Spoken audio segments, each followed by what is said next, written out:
Truck and Chubby Sports, where we back in our yapping. We ain't never capping.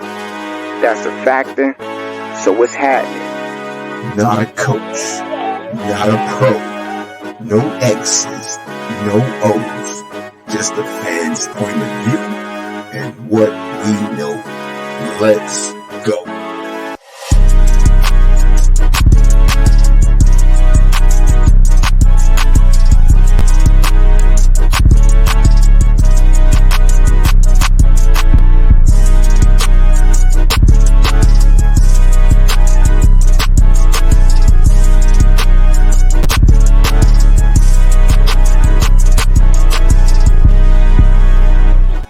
Yeah. Yeah. What up with it, y'all? Yeah. Turn the beat up. Turn the beat up. Yeah. South Carolina on the game. I be tell about to bring the news to the name. So go ahead, listen up. Yeah. Drink from your cup. Yeah. I'm about to do the news. Do how South Carolina do. Trevor bring bounce like 36. Go into the hole like this. You can't mess with my rhyme. 1, 2, man, just like time. Like the New York Times. Reading. Between the lines. Hey. Cutting up out here, man. Oh man. I know I be trying, man. Just give y'all something to laugh at. You know what I'm saying? Gotta laugh at that. It was one of those moments. Nah, but I decided to throw the shades on, man, real quick, man. Black, maroon, a little bit, represent. Still got the black and yellow. I rocks with the black and yellow. I gotta give before I get into this tape, I want to say congratulations to both Iowa and South Carolina. Those young ladies did a fantastic job out there, man. If you ain't look, man, if you're one of them over the top super macho dudes, man, that cannot sit down and enjoy a woman's basketball game, something's wrong with you, bruh. Like something's really wrong with you, bruh. Like for real, like what, like, and with all due respect, like there's something like, I don't gotta watch what I'm saying, but did something happen to you when you was little or something, like, because like I get it, like, you know what I mean, we're men, right? We're men. And I know this don't got nothing to do with the game, but I feel something coming on, and I must say it. Does that mean that we men, that we don't, wash dishes, that we don't vacuum, that we don't garden? You know what I'm saying? What you don't know how to what you think? You don't know how to grow some cabbage, you don't know how to grow some mint, some basil, parsley, you don't know how to grow nothing. You know what I'm saying? Or you just gotta be macho and you gotta grow something else. You know what I'm saying? Like I don't know. I'm just saying. Um, with that being said, man, I'm gonna get into it, man. Let's go ahead and give them ladies another round of applause, man, because they went in today, man, and they play fantastic, man, basketball. However, man, when you grab anywhere over 50 plus rebounds in a game, even though they shot horribly from the 3-point line, there's nothing you can do with that, dog. There ain't nothing you could do with that. There's nothing you could do with that, my guy. Anybody. So in the game at first, watching the first quarter of the game, Caitlin Clark went off. Absolutely went off, carried the team, 18 points, and you knew it was going to be one of those kind of games. They up by 11 early up in the first quarter. The game is looking like okay, and then it's just crazy because of the poise of South Carolina and those freshmen. Once again, round of applause for them to just have that poise and to say, you know what, we about to come in here and we about to play our game. Malaysia Full Wiley came in that game and she played like she was a veteran, and so did Tessa Johnson. Oh my goodness. Yo, let me tell you, man, those are two guards. Malaysia Full Wiley and Tessa Johnson are two guards off of the women's basketball team in South Carolina for the Gamecocks, and they're two freshmen. Um, Correct me if I'm wrong out there. I believe Hannah Hidalgo, Tessa Johnson, and Malaysia Fulwiley were all in the top 10 as recruits going into college basketball. Um, and look, she did, and I can't remember. I think Tessa maybe was down a little bit on that list or so forth. I think I know for sure. I know I can speak on, and this is not my opinion. This is a fact that they were all in the top 20. They were all in the top 20 as recruits going into college basketball, and that's a fact. And you got to give it to Dawn Staley, because Dawn Staley is one heck of a coach. No matter you don't have to agree with how she lives her life or whatever your displeasure is about Dawn Staley. You must admit that Dawn Staley allows young women to be themselves unapologetically, no matter who they are, and she guides them in the right way. She develops talent. We can definitely say that there's no one and done with her. And she builds great basketball teams. She knows what she's doing. And when it comes to building a great basketball program, that's a fact, man. I mean, this is not an opinion. We see this all the time. This is not a hypothesis. This is definitely something we see all the time with her. She's proven it over the last couple of years, 5 years. She has gotten 3 national championships. The first time in a while, they had a whole undefeated season and won the championship. So give it to them, that 38-0, finishing up and cleaning house. Nobody expected this out of them because they had 5 of their players going to the WNBA this past season, and for them to carry this team, and she put this team together, nobody expected this. Bree Hall has stepped up tremendously. Chloe Kitts has stepped up tremendously. A lot of people will argue and say that Dawn Staley has 2 starting lineups. That's her bench. There's no such thing as a bench on a Dawn Staley team. When you go to bench, you would have to go into the reserves of the reserves. Okay, if that even makes sense.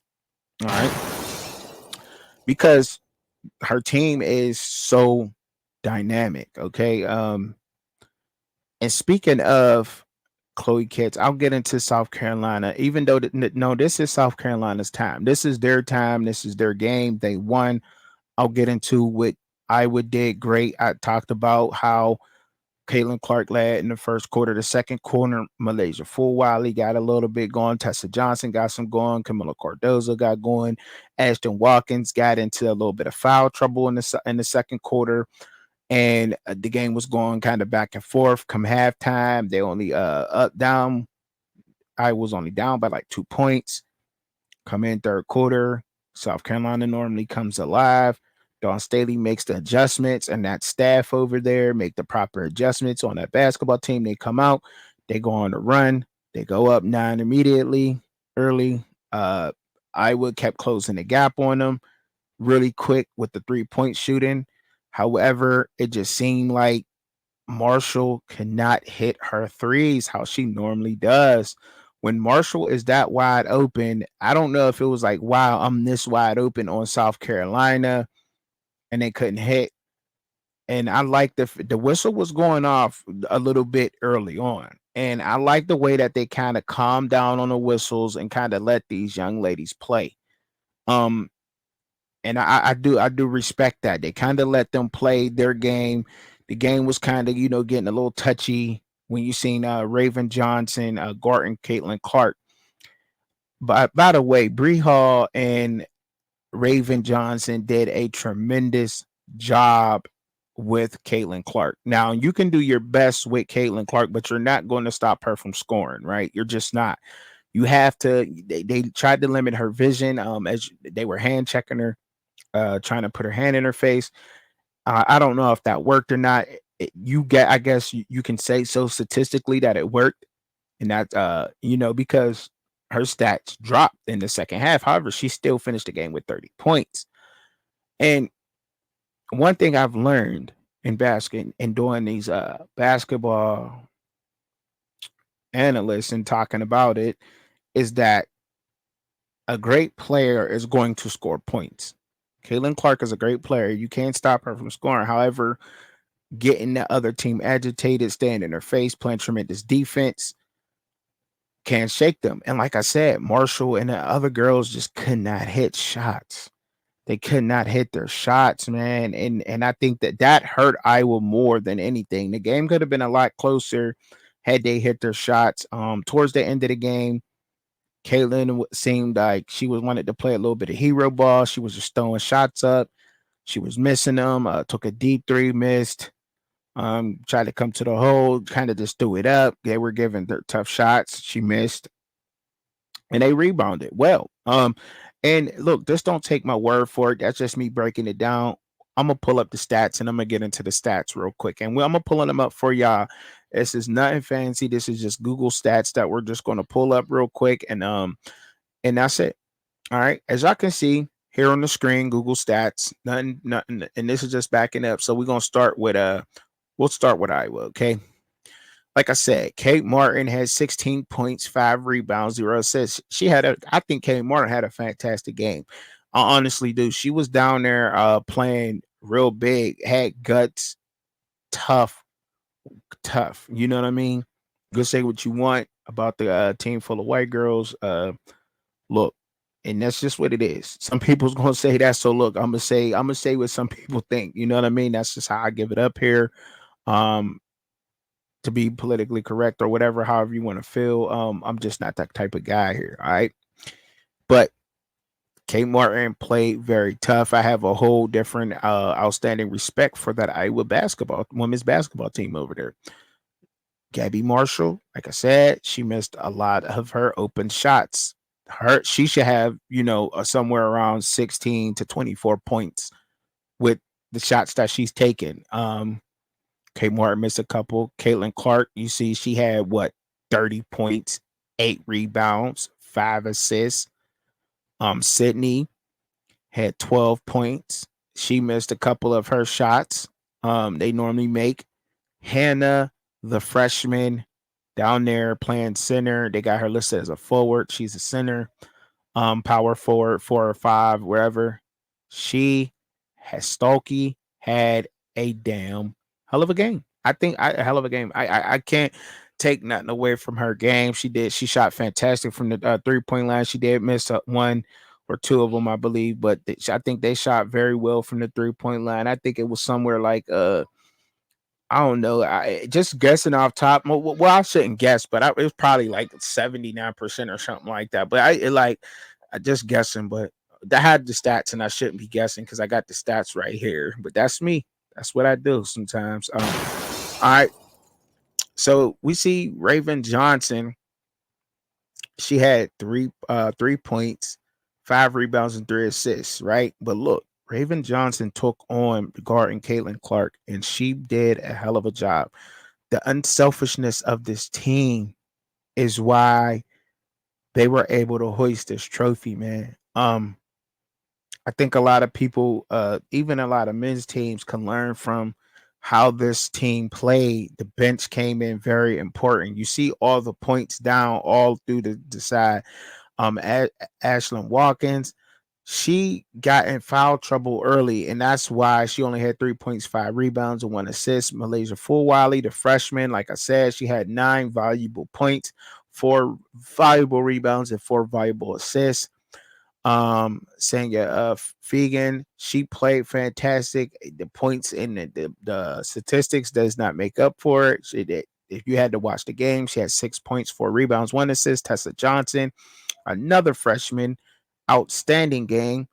And you got to give her a round of applause because it was just outstanding. 19 points, 4 rebounds, 1 assist. Chloe Kitts came in, and Chloe is young. Chloe, I think, is was she redshirted last year? Y'all could correct me if I'm wrong, but I think she's in her sophomore season, so she still has 2 more eligible seasons. Correct me if I'm wrong out there, y'all. I'm just saying. She had 11 points, 10 rebounds, 2 assists. She had a huge double double tonight. Chloe Kitts is dangerous. Do not sleep on Chloe Kitts. Bree Hall. And look, you can go back in my archives when I talked about women's basketball. It was a couple of months ago. He a lot of months ago, and I was talking about it when the transfer portal was just in. And I talked about how important bringing back Bree Hall and Sanya Freegan was to South Carolina's team. And I said, not verbatim, I can't remember, but I think I said something of the sort of it's important to have Bree Hall come back to lead this team, a veteran to lead this team. And she took on guard and helping guard Caitlin Clark, Bree Hall, and Raven Johnson did. And that showed up tremendously. She had 7 points, no rebounds, no assists, but she took on the task of guarding Caitlin Clark. That was her job. I'm going there. That's why they don't have a lot of points. They said, we're going in there for our defense to guard none other than Caitlin Clark. And it's important to have Raven Johnson, Bree Hall, them there. It was important. They had a young team. Tahina Pow, 14 points, no rebounds, 2 assists. She hit some good threes. Camila Cordozo, 15 points, 17 rebounds, 2 assists. Just a beast, man. She's a beast, man. Untamed. Now we get into the stats. We get into the stats here, right?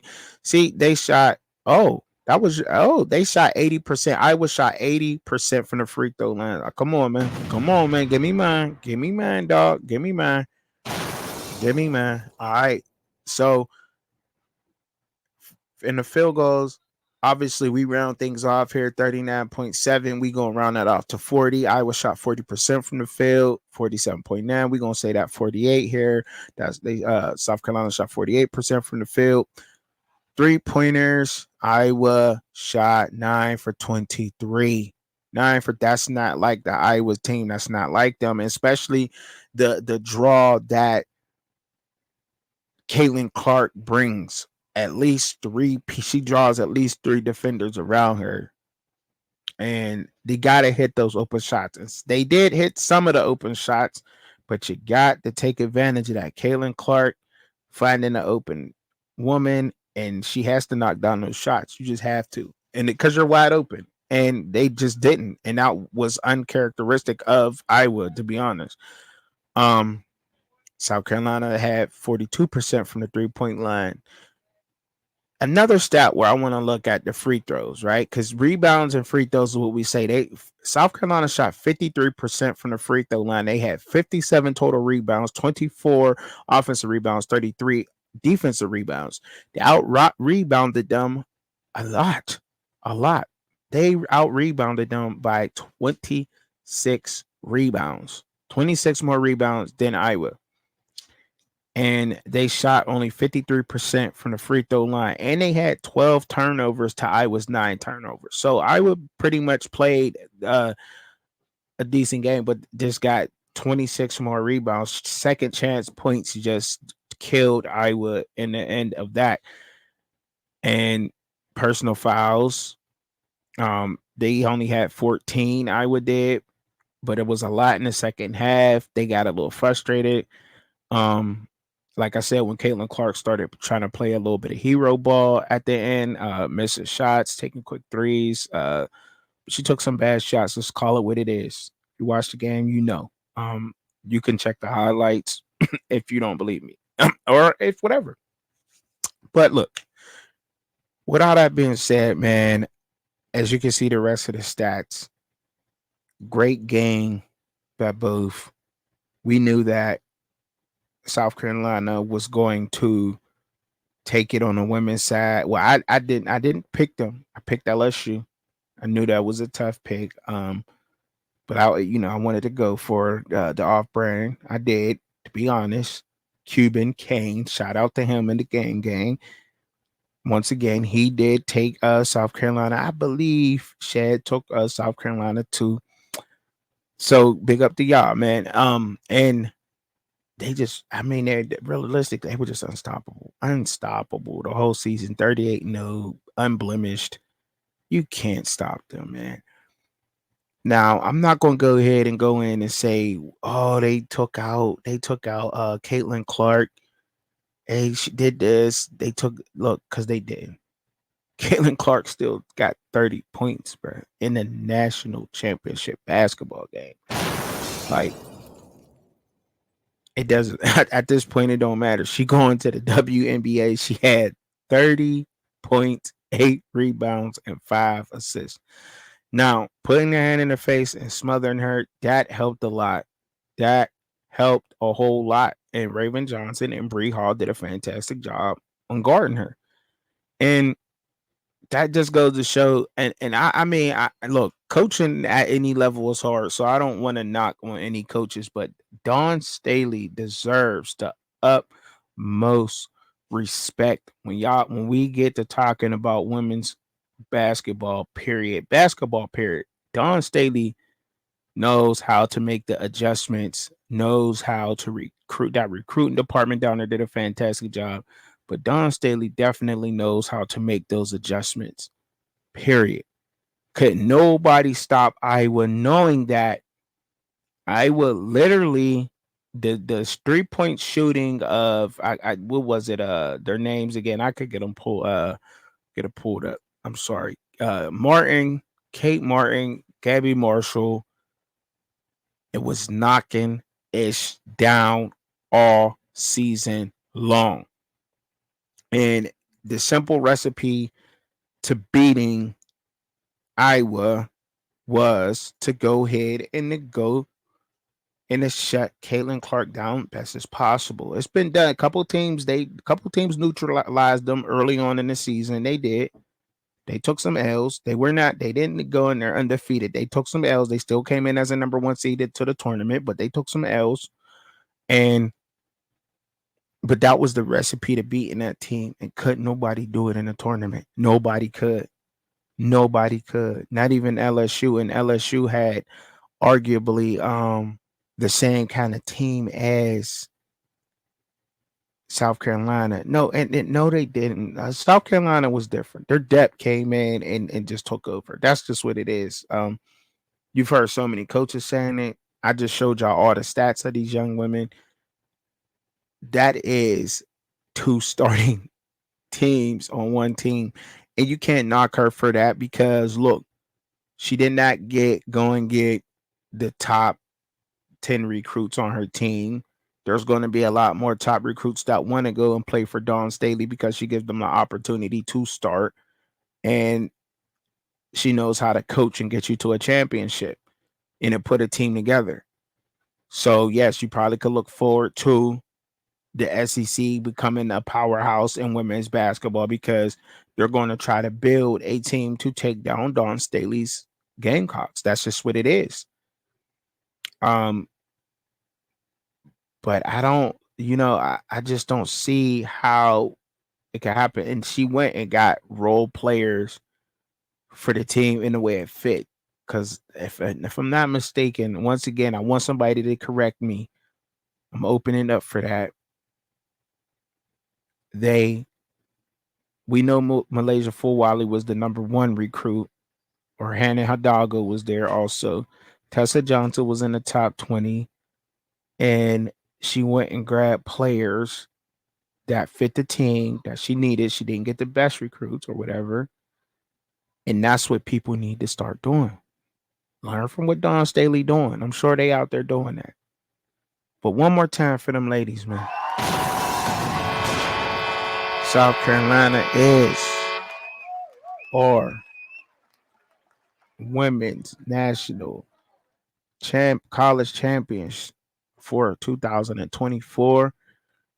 And until next year, I'll be back. I'll let y'all know what's going on in the women's NCAA transfer portal. Make sure that you subscribe to the channel. If you're new here, hit that like button one time since you slid through on me. I appreciate it. Big up to you, man. Have a blessed day. Want to see Truck and Chubby live and co-host Shed?